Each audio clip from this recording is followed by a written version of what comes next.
We wailed, and you did not mourn.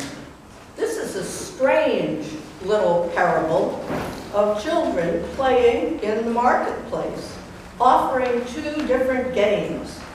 The first is an invitation to play wedding, featuring joy and validation of daily life. It represents Jesus. The second verse, an invitation to play funeral, featuring tears, judgment, and call to asceticism, represents John the Baptist. Both of these invitations are rejected with harsh and exaggerated criticism by society and the establishment. Of John, they said, he has a demon. Of Jesus, they said, look, a glutton and a drunkard, a friend of tax collectors and sinners. These tax collectors and sinners were outcasts. To include them was to violate the purity laws. The cult, the Pharisees, the scholars of the law, rejected both John and Jesus. The passage further says Jesus is grateful to God for revealing his sonship, not to the wise, but to the simple, ordinary people who followed him. Jesus reveals his way for those who follow him in his invitation. Come to me, all you that are weary and carrying heavy burdens, that is the many laws and regulations. I will give you rest. That rest is both Sabbath rest and the peace of God's kingdom. Take my yoke of love and compassion upon you and learn from me. For I am the embodiment of holy wisdom. I am the Word, the Spirit made flesh. I am gentle and humble in heart. I invite you to live the law of love and compassion, an easy yoke and a light burden. On Tuesday, July 6th, the Episcopal Church and most of Western Christendom will celebrate the feast day of Saint Benedict of Nursia. Just as Jesus revealed the Father to his followers, the saints reveal God to us who study their lives. I had the privilege of a Benedictine education. The good sisters and their patron Benedict informed my teenage years, my spiritual life, and my religious views. This is how it happened. My mother had graduated from Eastside High School in Paterson, New Jersey. You may recall that Eastside was the subject of the movie Lean on Me. Even in the 1950s, Eastside was a tough place, with switchblade fights in the parking lot and cops patrolling the corridors. I was just 12, a delicate flower. So my parents decided to send me to Benedictine Academy, a small convent school within walking distance of our home. Because I was not Catholic, I was excused from the mandatory first period religion classes. That time slot was all hands on deck for the nuns, so I was assigned to manage the school office during this time every morning. The result was that I had special access to the principal, Sister Jeanne d'Arc, a wonderful woman through whom I saw God. She cared about me, she listened to me. This no-nonsense Yankee from New Hampshire was a saint in my life. She had an MA in literature from Columbia before she entered the convent. She was a good teacher. In her flowing black habit, she brought the witches' scene to life. Imagine the sleeves, When shall we three meet again, in thunder, lightning, or in rain? And referring to the poem by Francis Thompson, I told you we had Catholic literature books.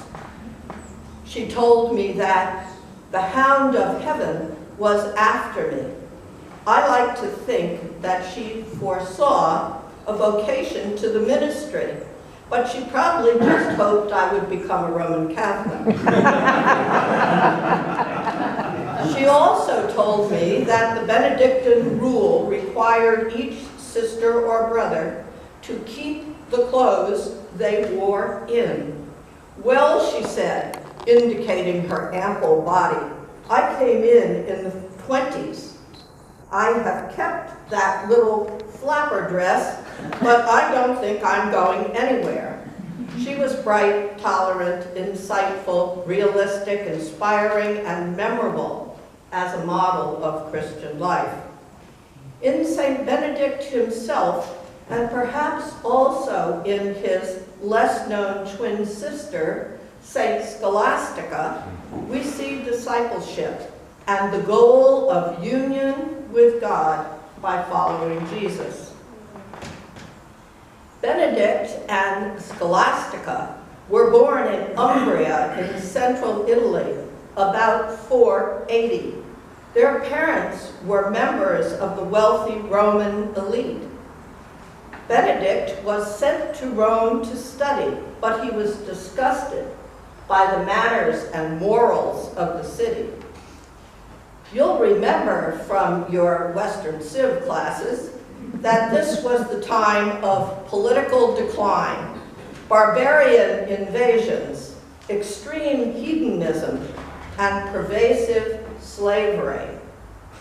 At age 20, Benedict withdrew to a hillside cave near Lake Subiaco, where gradually, spontaneously, a community grew up around him. By 530, Benedict and some of his disciples moved south to Monte Cassino, where he intentionally established another community and within 10 years composed his rule. For this, he is known as the father of Western monasticism. The rule of St. Benedict is remarkable for its moderation and practicality. Like the yoke of Jesus, it is characterized by love and union with God. It is meant as a guide for a group of men living in community with the goal of living life as set forth in the Gospels and especially the Beatitudes. It is a rule for laymen, not clerics. It emphasizes obedience and work. Benedict says, work is the first condition for all growth in goodness, and idleness is the enemy of the soul. Manual work is interwoven with the great work of liturgical prayer, or Opus Dei, Ora et Labora. Each 24-hour day includes 4 hours of liturgical prayer, 5 hours of spiritual reading, 6 hours of work, 1 hour for eating, and 8 hours of sleep. Entering this life, each man joins not an order, but a specific community, remaining there for his lifetime. St. Benedict saw this as a family, the abbot as father, hence the name from Abba, father, and the monks as sons to him, and brothers to each other and Christ. Monks, Benedictine monks, take vows of stability, amendment of life, and obedience, but not poverty. Yet there is no private ownership. All is communal. Distribution is made according to need. Each monk is to have all that is necessary and sufficient. varied clothing, abundant food, excluding only the flesh of quadrupeds, ample wine, and ample sleep. The monastery is not to seek alms, but to give them to relieve the poor, clothe the naked, help the afflicted, and welcome the stranger. Most abbeys are self-supporting. Well, you probably can tell I'm much enamored of the rule of St. Benedict and could go on about it. It is brilliant, simple, and enduring. It had its counterpart for women, beginning in a convent founded by St. Scholastica.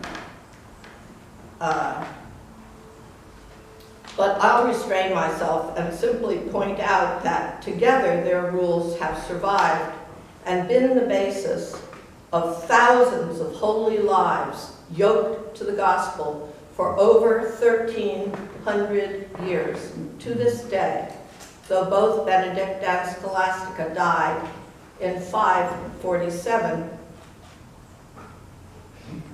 Fast forward to 1990. Hetty is hanging out the monk's laundry, and she will soon fold it and return it to the cells. I am assigned to the kitchen with the task of emptying, washing, and refilling the oil and vinegar cruets. From my workplace, I am watching two young monks who are assigned to make dinner, one from the Philippines and one from Korea. Neither one speaks much English. They have an English cookbook in front of them, open to the recipe for lasagna. They are holding up the hard, ruffled noodles and giggling. The rule says no one is to be excused from kitchen duty unless he is ill or engaged in something of greater import. Well, thank God, because there must have been divine intervention, we had a delicious Italian dinner. Hetty and I had chosen to participate in the work schedule. We also chose to attend some of the 8 liturgies that were woven into the activities both night and day. You know, our Book of Common Prayer reflects this pattern, rhythm, and integration of worship with its morning, noonday, evening prayer, and compline. Now, we were guests of the Benedictine Abbey of Christ in the Desert in Abiquiu, New Mexico. The monastery is located 75 miles north of Santa Fe, then 13 miles off the highway, down a narrow forestry road into a canyon.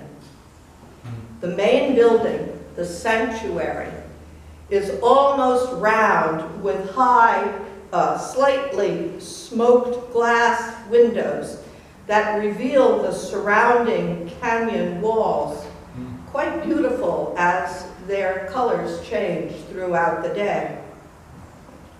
The paintings, statues, flowers, and fabrics that decorate this elegant space are colorful and southwestern. The church and cloister were designed by architect Pietro Belushi. You can visit the Benedictine Abbey of Christ in the Desert. Now, Sean Manchester, a priest from Rhode Island, recommended it to Hetty and me when we were looking for a vacation trip to feed both body and soul. We went first to the monastery and then to Taos and Santa Fe. We're not fools. We corresponded with the guest master by letter, but today you can easily arrange a visit through their website. The guest rooms are rustic and charming. The scenery is magnificent. The silence is broken only by chanted psalms and howling coyotes. Retreats are self-directed. You'll love it. If your schedule or budget doesn't allow a trip to New Mexico, you can have a mini experience of Christ in the desert by visiting the chapel at Portsmouth Abbey School. Their beautiful sanctuary was also designed by Belushi, who utilizes, in their case, Northeastern materials. A congregation gathers there each Sunday, but otherwise it is open to the public and well worth the trip. If you are lucky, one of the monks will greet you and speak about his life and the features of the chapel. Abbot Philip at Abiquiu says, everyone is called to be a saint. This reminds us that God says, be holy because I am holy. The monks here at Christ in the Desert have the goal of living the contemplative life which St. Benedict, whose rule is followed, envisions as a life free from all attachments, so that relationship with God becomes their central and even exclusive relationship. Such a life is modeled on the love of Jesus Christ. Jesus says, come to me, all you that are weary and carrying heavy burdens, and I will give you rest.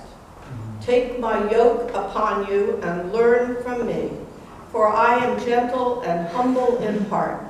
For my yoke is easy and my burden is light. Amen. Amen.